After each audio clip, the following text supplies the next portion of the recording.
Ibu-ibu yang terkasih di dalam Tuhan Yesus Kristus, kalau bicara tentang jangan berhenti berbuat baik, ya tentu semua dari kita ingin menjadi orang baik. Dan juga tentu kita rindu bahwa orang-orang di sekitar kita, baik di dalam keluarga kita, itu menjadi orang-orang baik. Mungkin juga kita berharap bahwa anak-anak kita atau saudara kita bukan saja mereka sukses di dalam karir, di dalam pekerjaan, tapi mereka menjadi yang lebih penting yaitu mereka menjadi orang-orang baik. Nah, tapi kembali lagi muncul pertanyaan adalah bagaimana menurut siapa kita mengatakan bahwa itu adalah sesuatu yang baik, atau apa yang menjadi dasar untuk mengatakan bahwa itu adalah sesuatu yang baik. Kita lihat bahwa Tuhan memberikan matahari bagi orang yang baik dan orang yang jahat. Dan kita semua secara universal mengatakan bahwa Tuhan itu baik. Tapi bagaimana kalau misalnya terjadi bencana alam? Bagaimana jika terjadi gempa bumi? Bagaimana jika terjadi tsunami yang mengakibatkan ribuan orang mungkin meninggal dunia? Bagaimana respon kita? Bagaimana respon mungkin keluarga kita atau orang-orang yang di sekitar kita? Itu secara yang dalam area yang lebih kecil. Kita bisa melihatnya lagi bagaimana respon misalnya masyarakat Indonesia terkait dengan bencana atau gempa bumi yang terjadi. Nah, pasti responnya akan berbeda-beda. Tapi bagi orang Kristen yang mengatakan bahwa Tuhan itu baik, berarti dia punya pemahaman, punya dasar pemikiran yang pasti berbeda dengan orang-orang yang mengatakan bahwa Tuhan itu baik hanya pada situasi tertentu. Tuhan itu baik hanya pada kondisi-kondisi yang menyenangkan kita dan hal-hal yang baik terjadi pada kehidupan kita. Jadi ketika kita melihat hal ini, apa yang dikatakan baik, ini ada beberapa perbedaan pendapat dari kita sebagai orang Kristen, dan juga kita bisa melihat mungkin bukan hanya orang luar aja, tapi di dalam satu keluarga mungkin kita punya perbedaan pendapat terkait dengan hal ini. Ibu-ibu yang terkasih di dalam Tuhan Yesus Kristus, kalau kita lihat di dalam dunia ini, ada orang-orang itu membagi orang itu menjadi dua bagian, yaitu orang baik dan orang jahat. Orang baik itu adalah orang yang bermoral, yang memiliki sopan santun yang tinggi atau memiliki relasi yang baik dengan orang lain. Dan orang jahat adalah orang yang tidak bermoral, orang yang kasar, orang yang emosinya meledak ketika ada sesuatu yang tidak sesuai dengan hatinya, atau memang itu adalah orang fasik. Dan sadar atau tidak sadar, seringkali kita sebagai orang Kristen pun menilai orang atau memberikan skala, memberikan angka kepada orang yang kita temui. Jadi misalnya angkanya dari 0 sampai dengan 10. 0 untuk orang yang jahat, untuk orang yang kelihatan, waduh ini nggak mungkin lah kasih angka 5 atau 6 dan seterusnya. Dan 10 adalah untuk orang yang menurut kita adalah orang yang baik. Nah, dalam kehidupan kita juga seringkali kita ketemu dengan orang non-Kristen, yang kalau misalnya kita mau memberikan angka, ya mungkin bisa dapat 7, bisa dapat 8, atau mungkin bisa dapat 9. Tapi kadang respon kita gimana? Biasanya kita mengatakan, waduh sayang ya, orang ini bukan Kristen. Tapi di sisi lain kadang kita ketemu juga dengan orang Kristen yang sudah mengaku bahwa dia sudah lahir baru. Tapi kalau misalnya kita mau hitung dan kasih angka, wah kayaknya paling banter kita kasih angka 4. Atau paling tinggi lah kita kasih angka 5 gitu. Ya, lalu bagaimana? Kadang ya itulah hal-hal yang seringkali terjadi di dalam kehidupan kita yang kita temui di dalam hari-hari kehidupan kita. Lalu kalau misalnya kita lihat dengan pendekatan-pendekatan terkait dengan baik seperti ini, ya bagaimana kita bisa melihatnya gitu. Nah, di dalam satu buku C.S. Lewis dia mengatakan, salah satu pengarang dari buku pengarangnya C.S. Lewis, dia mengatakan bahwa esensi kekristenan itu bukan membuat orang-orang jadi orang baik, yang kasar diubah menjadi baik, dan yang sudah baik menjadi lebih baik. Jadi dia mengatakan esensinya bukan di sana. Tapi tujuan kekristenan yang utama adalah membuat orang-orang yang baik ataupun orang-orang yang kasar itu menjadi manusia baru. Nah, dia mengatakan di dalam bukunya dia. Mengapa dia mengatakan seperti itu? Karena di dalam Alkitab, semua manusia, semua kita yang ada di sini ataupun semua di manusia itu sudah jatuh di dalam dosa. Termasuk orang-orang yang baik, termasuk orang-orang yang bermoral, dan juga termasuk orang-orang yang memiliki relasi baik dengan semua orang. Yang membuat berbeda di mata manusia itu ada orang-orang yang dosanya kelihatan menjijikan, dan ada orang-orang yang dosanya kelihatan menarik. Di satu sisi kita menemukan bahwa orang yang tidak memiliki relasi yang baik dengan orang lain, kita atau emosinya sering meledak-meledak, terus dia punya kebiasaan buruk yang tidak bisa dia kontrol, dan semua orang melihat hal itu sehingga seringkali kita mencap dia bahwa dia adalah orang yang jahat. Tapi pada dasarnya dia adalah orang berdosa yang memang dosanya hanya kelihatan menjijikan atau kelihatan memalukan gitu. Tapi di sisi lain ada juga orang berdosa yang memang dosanya itu kelihatan menarik. Jadi dalam buku ini dia mengatakan seperti misalnya orang yang rajin bekerja atau mungkin orang yang relasinya baik di dalam hubungannya dengan orang lain, orang yang sopan.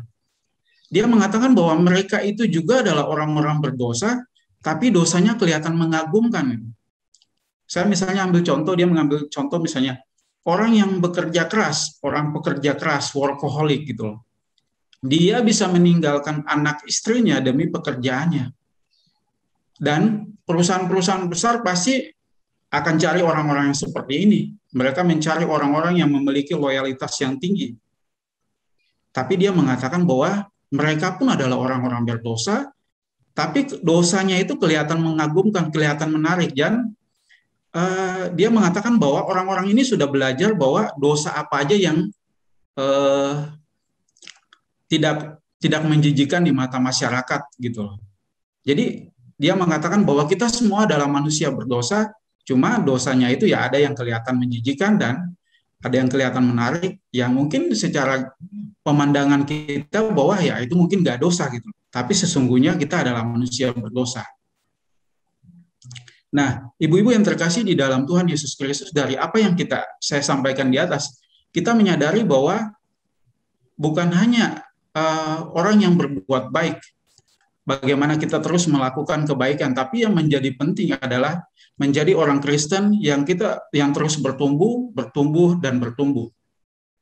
Lalu bagaimana kita menjadi orang Kristen yang bertumbuh, bukan hanya berbuat baik, tapi kita terus bertumbuh. Nah, di dalam bacaan kita tadi, Yohanes mengatakan bahwa dia menulis kepada tiga kategori orang, yaitu kepada anak-anak, kepada orang-orang muda, dan kepada para bapak-bapak. Banyak komentar mengatakan bahwa maksudnya ini bukan kepada tiga kategori umur, misalnya umur yang muda, yang dewasa, dan yang tua. Tapi Yohanes mau mengatakan bahwa ada 3 tingkat pertumbuhan rohani di dalam jemaat Tuhan. Ada 3 tingkat, ada orang Kristen yang anak-anak, ada orang Kristen yang sudah mencapai level pemuda, dan ada orang Kristen yang sudah mencapai level dewasa. Jadi dasar Alkitabnya jelas, kita perlu mengenali bahwa hidup Kristen bukan sebuah hidup Kristen adalah sebuah perjalanan, hidup Kristen adalah sebuah proses, dan hidup Kristen bukanlah sebuah status, bukan cuma sebuah status, tapi hidup Kristen adalah sebuah perjalanan. Nah, di dalam ayat 12 dia mengatakan, aku menulis kepada kamu, hai anak-anak, sebab dosamu telah diampuni oleh karena namanya.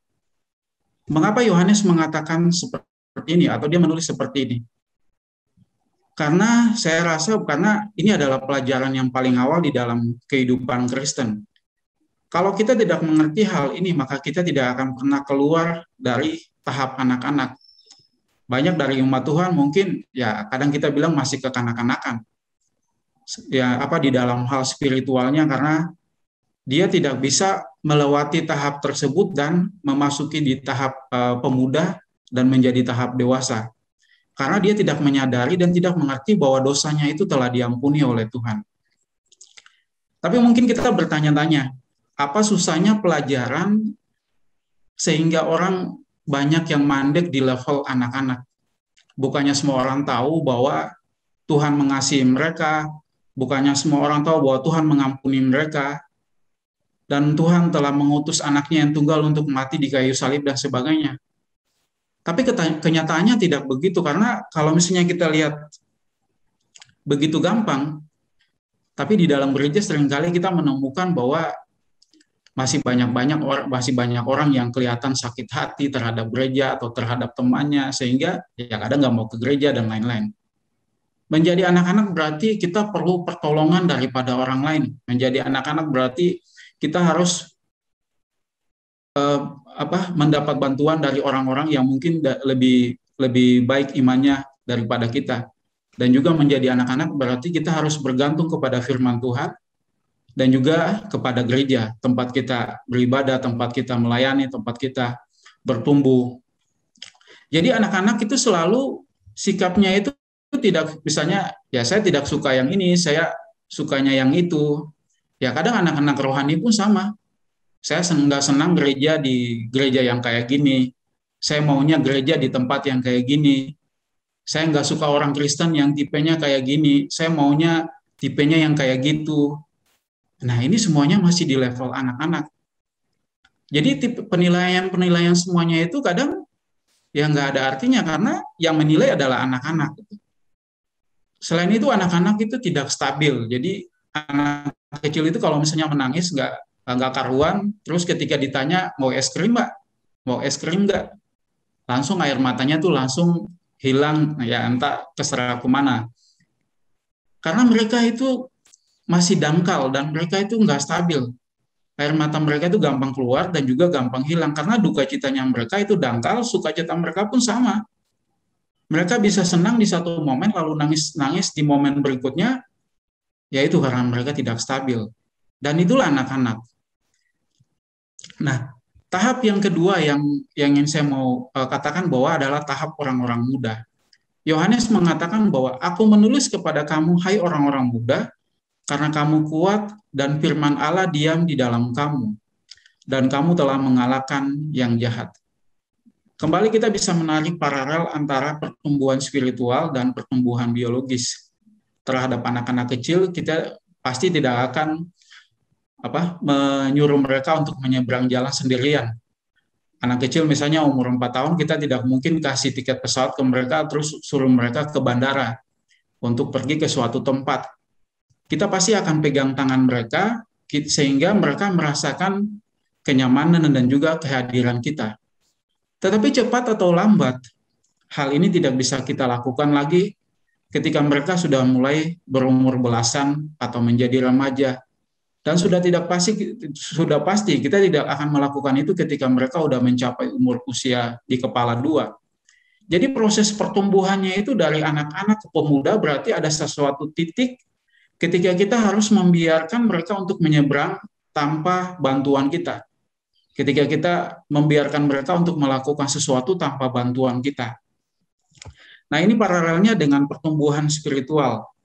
Tanda bahwa kita sedang diajak bertumbuh di dalam fase anak-anak menuju fase muda adalah ketika Tuhan memanggil kita untuk menghadapi hal-hal di dalam kehidupan ini, tapi tanpa merasakan kehadiran Tuhan. Yang menjadi ironis adalah orang Kristen seringkali tidak mau seperti ini. Mereka berpikir, waduh, menghadapi banyak hal, kita seringkali mengatakan, kalau saya punya kekuatan dari Tuhan, kalau saja saya merasakan kehadiran dari Tuhan, padahal Tuhan sedang mengatakan, inilah saatnya kamu harus menyeberang jalan sendiri. Inilah saatnya kamu harus melakukan ini sendiri. Ada satu tafsiran yang mengatakan bahwa fase anak-anak ditandai dengan perasaan yang tinggi, tapi pengetahuan yang rendah. Sebaliknya, fase pemuda, perasaan mulai menurun, tapi pengetahuannya mulai bertumbuh. Ini sinkron dengan apa yang ditulis Yohanes, yaitu, hai orang muda, kamu harus tahu, kamu harus kuat, firman Allah diam di dalam kamu. Dia mengatakan ini karena banyak orang yang sedang bertumbuh ke arah orang muda, tapi tidak menyadari dirinya memiliki kekuatan, bahwa dirinya kuat, maunya kembali kepada kenyamanan seperti anak-anak, maunya kembali kepada keamanan bimbingan orang tua. Nah, dalam fase ini, Tuhan sedang mengajar dan mendidik kita untuk melakukan banyak hal yang bukan cuma karena kita dipegang tangannya, melainkan karena kita mulai merasakan akan mengerti akan hati dan pikiran Tuhan.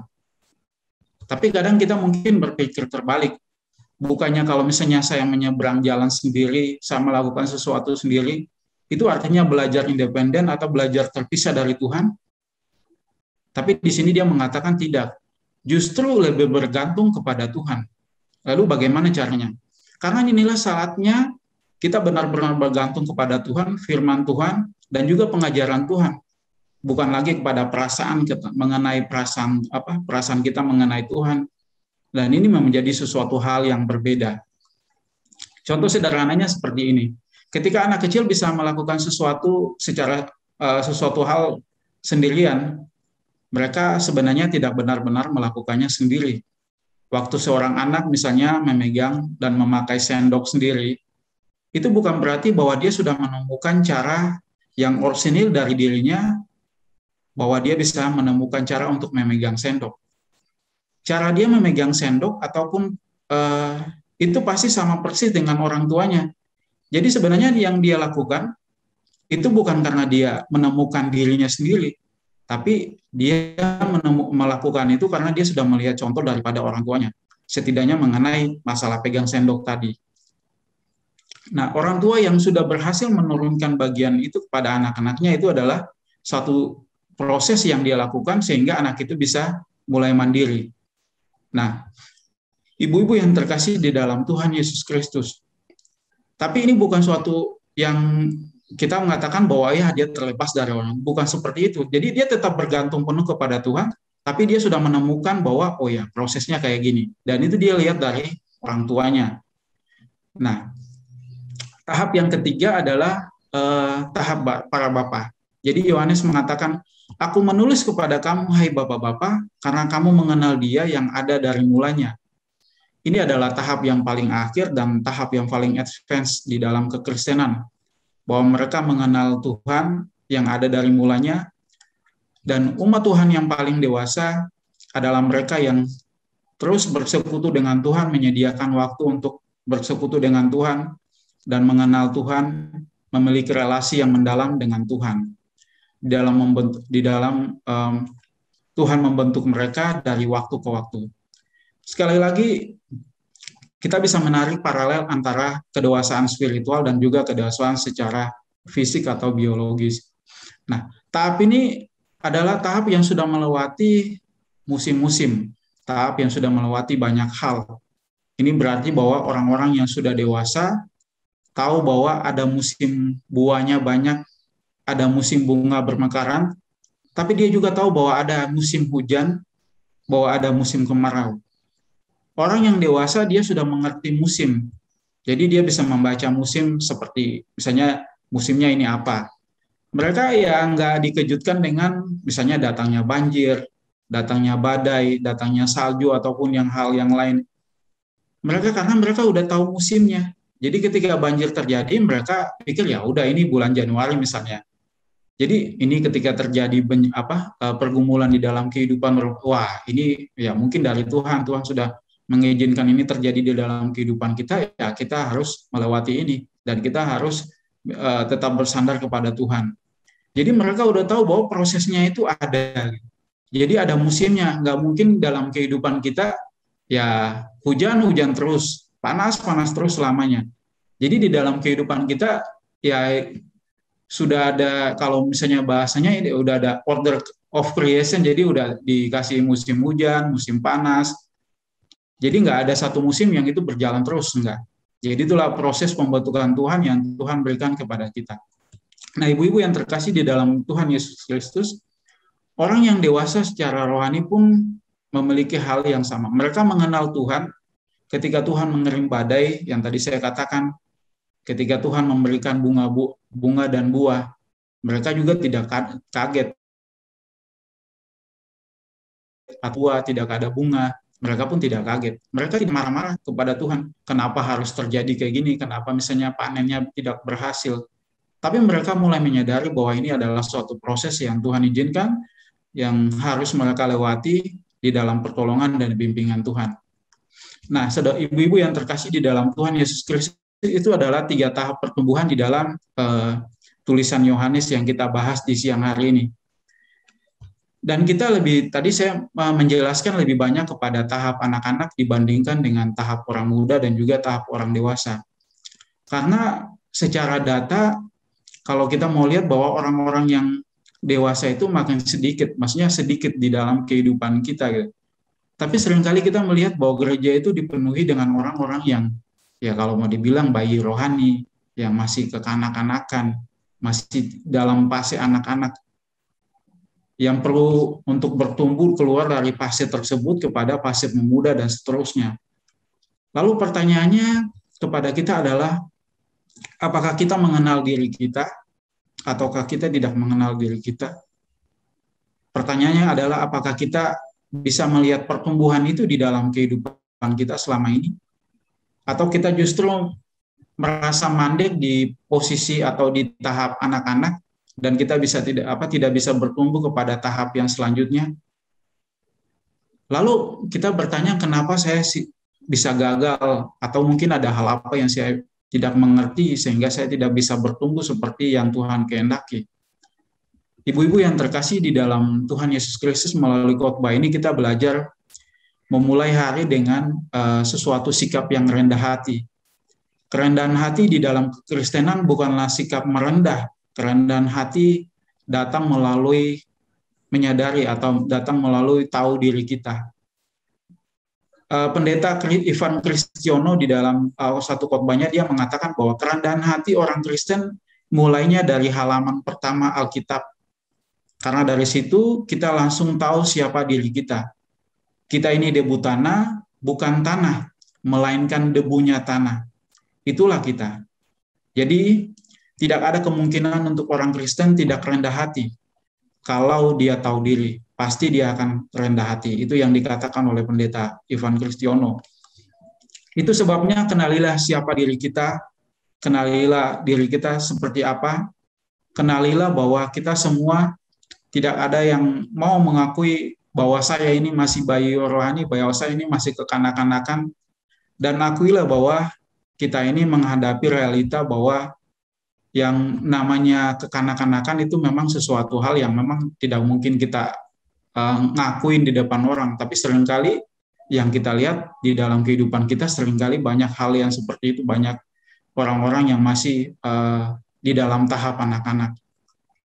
Dan kalau kita mau mengulangi pelajaran itu adalah sesuatu yang namanya anak-anak, atau masih di dalam tahap anak-anak tadi. Alkitab memanggil kita untuk menjadi seperti anak-anak yang bukan yang mengakui kebahagiaan atau mengakui kita sebagai anak yang masih perlu pertolongan atau bimbingan daripada firman Tuhan, perlu pertolongan dari gereja. Kita mengakui akan keterbatasan kita mengakui akan kekecilan kita, sehingga Tuhan bisa membentuk kita sesuai dengan apa yang Dia kehendaki. Kalau kita masih kesulitan untuk mengulangi perjalanan pertumbuhan ini secara spiritual, kita perlu melihat kepada Tuhan Yesus Kristus. Kita tahu bahwa Tuhan Yesus yang adalah rekan kerja Bapa, tapi Dia mau datang menjadi anak untuk menjadi contoh bagi kita, bagaimana Dia merendahkan diri, sehingga Dia mau mati bagi kita, dan Dia mau Jadi bukan hanya halaman-halaman di awal di Injil yang kita baca, di kitab Injil, kita bisa melihat sepanjang hidupnya Tuhan Yesus. Kalau kita melihat anak-anak yang sempurna dan bukan kekanak-kanakan, kita bisa melihatnya kepada Tuhan Yesus. Seumur hidup dia mengasihi Bapaknya, dia bergantung kepada Tuhan, dan dia tidak bergerak di luar apa yang Tuhan suruh, tapi dia melakukan semuanya itu demi menuruti kehendak Tuhan.